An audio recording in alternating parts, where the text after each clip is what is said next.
Hi, Justine. I wanted to go ahead and take a look at your post and go over it with you for just a second to kind of give you an idea of what I was thinking while I was reading your post and everything. So just want to let you know you did a good job. You covered all of the important parts of the discussion. We needed to be talking about values. We needed to talk about a policy tension, and we needed to talk about anthropocentrism or biocentrism. And you did that really well. So the first thing that I'm looking at is your discussion on values. And you got it right. There's indirect values and there's direct values.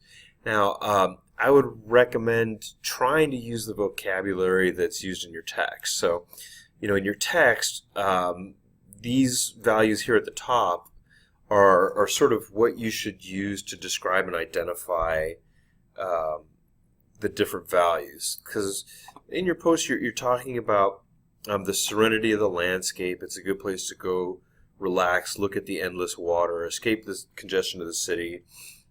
And as far as the ocean is concerned, what value would that be? Well, that's really what you're talking about here is the visual appeal or the aesthetic value. So you might want to say something very specific, like the ocean has aesthetic value.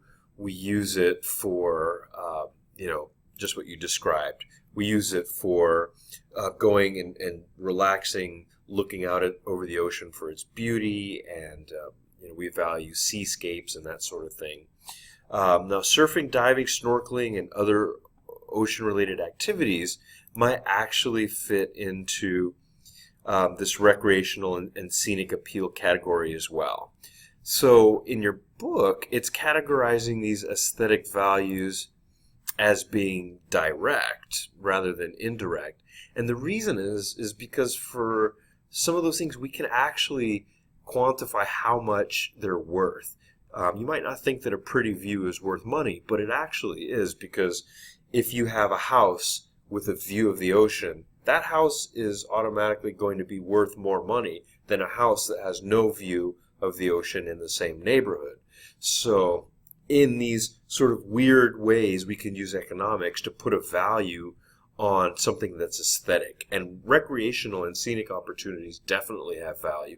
All you have to do is add up all of the money that's being spent on snorkeling and diving and surfing and fishing and everything that people do for recreation, including the products that they buy, the clothes that they wear, and the fees that they pay to participate in these recreational opportunities. So in that way, these sorts of things are direct values. And this chart, this little discussion on values in chapter 1.1 is really short, but understanding it and understanding this chart, using this chart, is really going to help you in the week 2 paper and on the final paper when you're asked to talk about resources and values again and use these. So if we're talking about like indirect value in the ocean, some of the things that I would think about are the scarcity value of some of the endangered species, maybe like some whale species.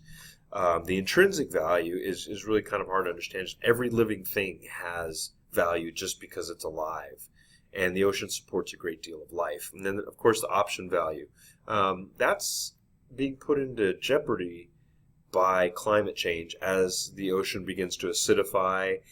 Sea levels are rising, the salinity of the ocean is changing. So we'll talk about those types of things and the data on how the ocean is in danger a little bit more in the climate change week.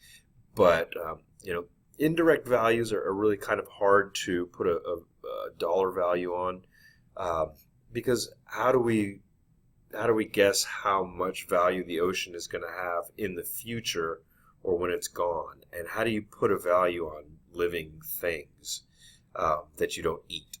I mean, just the value of life itself is really hard to put a number on. So I just want to note, I looked at the resource that you're using here. It's perfect. It's a scholarly resource. It's excellent. When reading it, it's a kind of a long paper. And really all you want to get to is the meat of it. So, looking at the abstract and going all the way down to the conclusion will just kind of help to give you a sense of what this paper is trying to say. And it really is just like you mentioned, that coral reef ecosystems and tourism suffer from fragmented laws that privilege fishing. And I mean, this policy tension exists here in San Diego. And I've grown up, going out. We don't have coral reefs, but we have kelp forests. And the kelp forests have been traditionally support a large number of fish species that I've always enjoyed going out and fishing for. We go out on a boat and we fish. But now, thanks to presidential action, a lot of these areas have been, they've been classified as underwater natural parks or protected zones, and you can no longer go and fish there.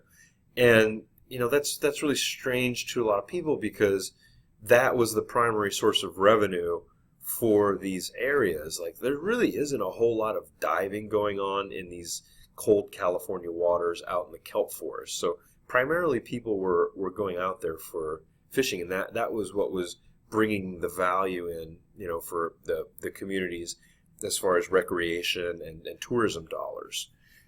So this will continue to be a policy tension, and that's a really, really good resource that describes the situation very, very well. So good job on that.